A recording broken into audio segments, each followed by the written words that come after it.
الله أكبر الله أكبر الله أكبر الله أكبر أشهد أن لا إله إلا الله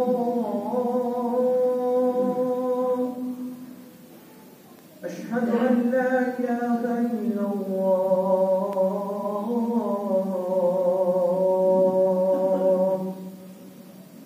أشهد أن محمدا رسول الله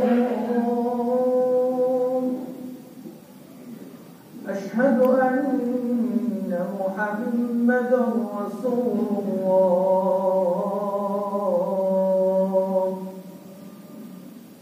حي على الصلاة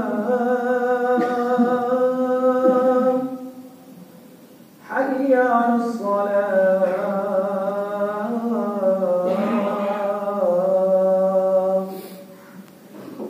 حي على الفلاح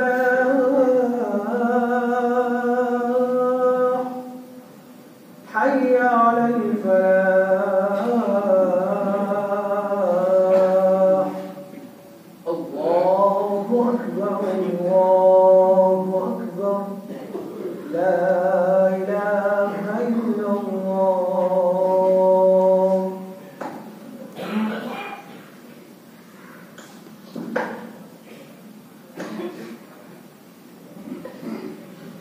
إن الحمد لله الذي لا يبلغ مدحته القائلون ولا يحصي نعماءه العادون ولا يؤدي حقه المجتهدون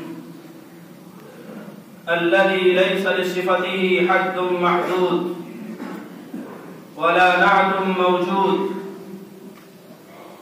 ولا أجل ممدود ولا وقت معدود هو الأول والآخر والظاهر والباطن وهو بكل شيء عليم وأشهد أن لا إله إلا الله وحده لا شريك له له الملك وله الحمد يحيي ويميت وهو على كل شيء قدير وأشهد أن سيدنا محمدًا عبده ورسوله صلى الله عليه وعلى آله وأصحابه وأزواجه وذرياته وأهل بيته ومن تبعهم بإحسان إلى يوم الدين أما بعد فيا أيها الإخوة المؤمنون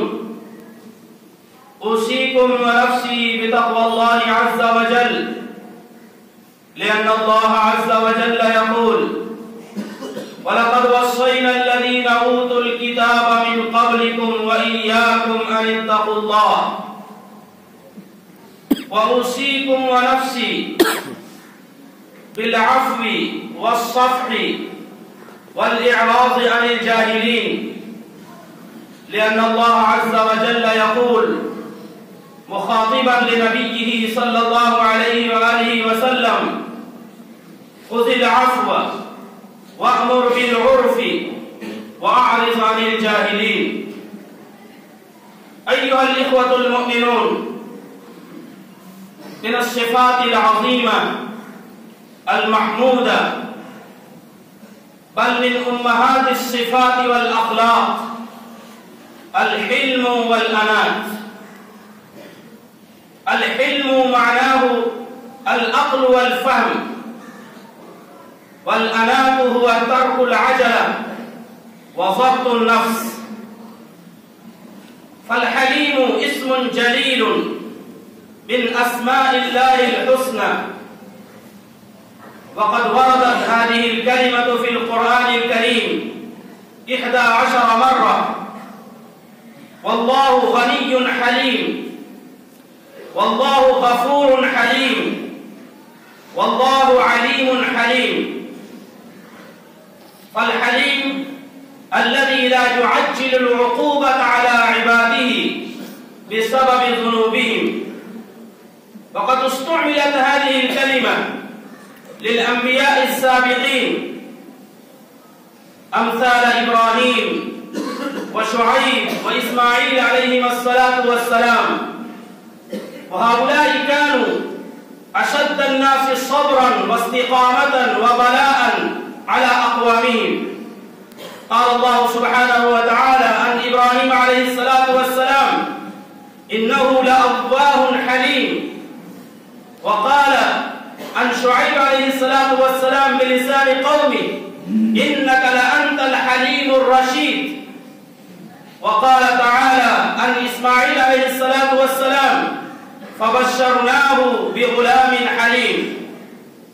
أيها الإخوة المؤمنون، إن رسولنا العظيم محمد صلى الله عليه وآله وسلم بلغ قمة هذا الخلق العظيم ووصل إلى ذروة هذا الأدب، فإنه صلى الله عليه وآله وسلم لا يغضب لنفسه ولا يغضب لشيء من الدنيا، لكنه إذا تعدي الحق لم يقم لغضبه شيء.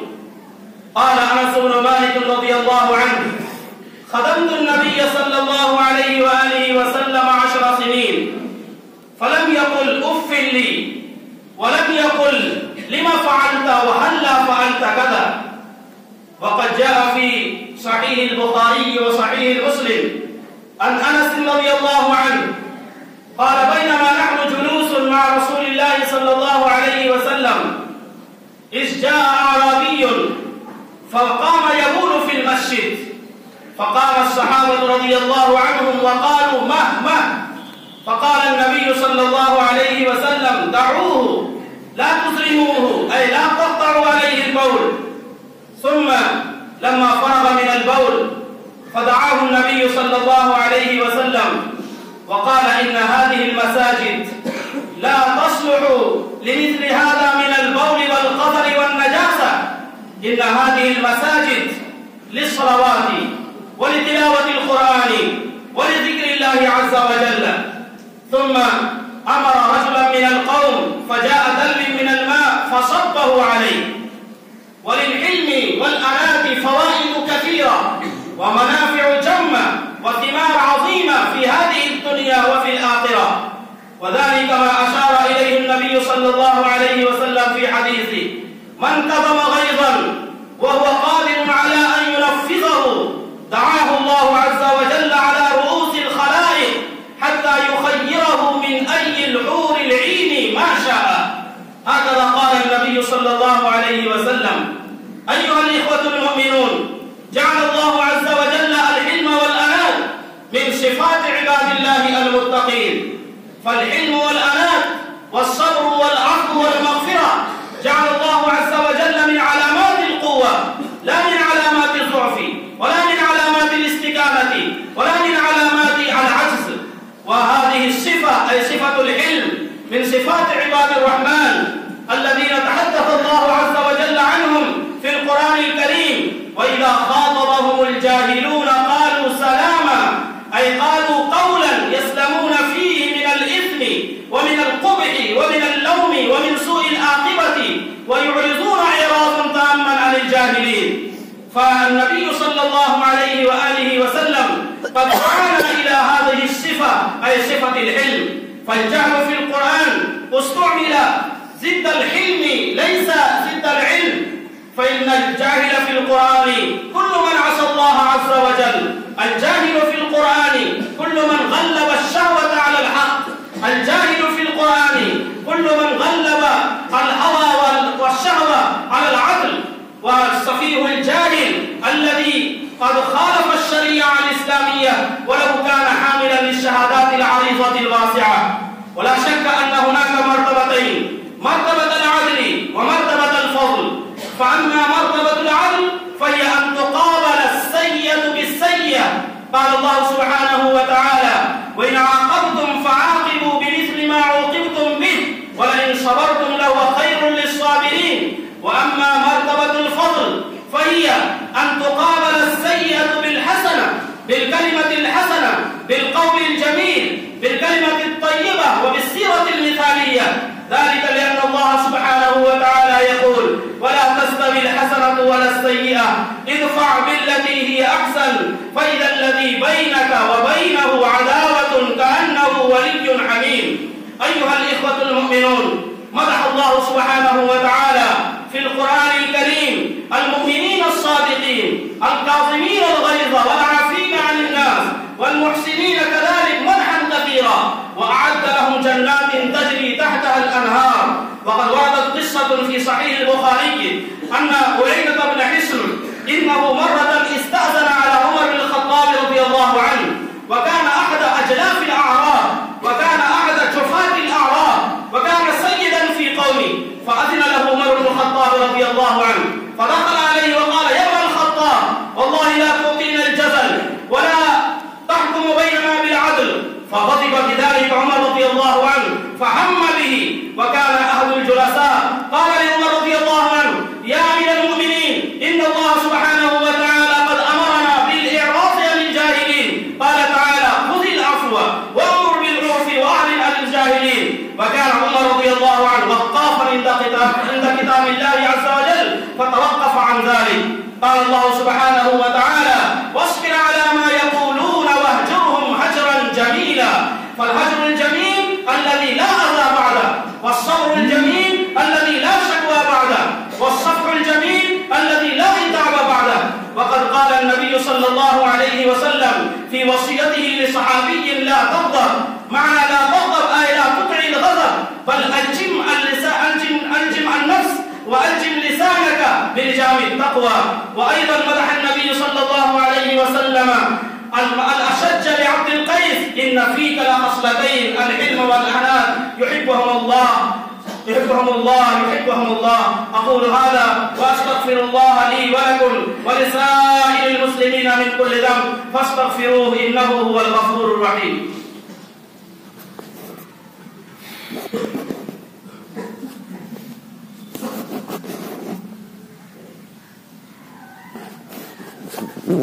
الحمد لله نحمده ونستعينه ونستغفره ونؤمن به ونتوكل عليه، ونعوذ بالله من شرور أنفسنا ومن سيئات أعمالنا.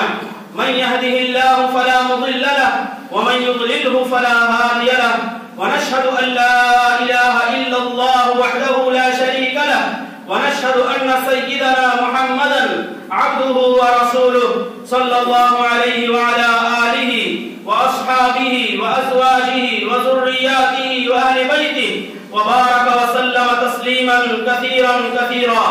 أما بعد، فيا أيها الإخوة المؤمنون، إن الله سبحانه وتعالى أمركم بأمر بدأ فيه بنفسه وثنى بملائكته المسبحة لقدسه، وثلث بكم أيها المؤمنون حيث قال مخبرا وآمرا: أعوذ بالله من الشيطان الرجيم، إن الله وملائكته يصلون على النبي، يا أيها الذين آمنوا صلوا عليه وسلموا تسليما.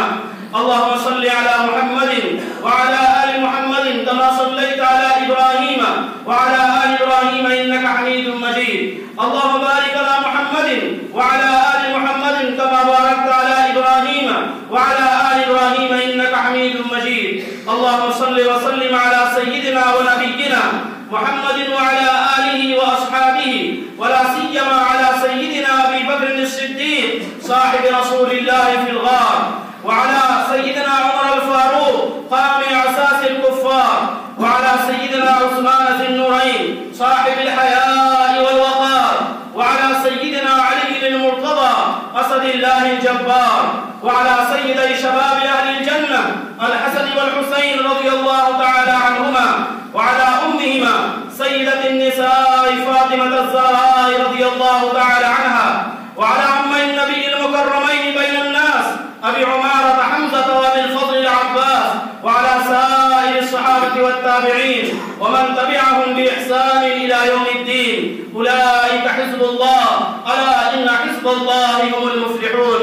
اللهم اغفر لي ولمن أحسن إلي ولوالدي ولجميع المؤمنين والمؤمنات والمسلمين والمسلمات. اللهم ألف بين قلوبهم وأصلح ذات بينهم وانصرهم على عدوك وعدوهم. اللهم أعز الإسلام والمسلمين، اللهم أذل الشرك والمشركين، اللهم أهلك أعداءك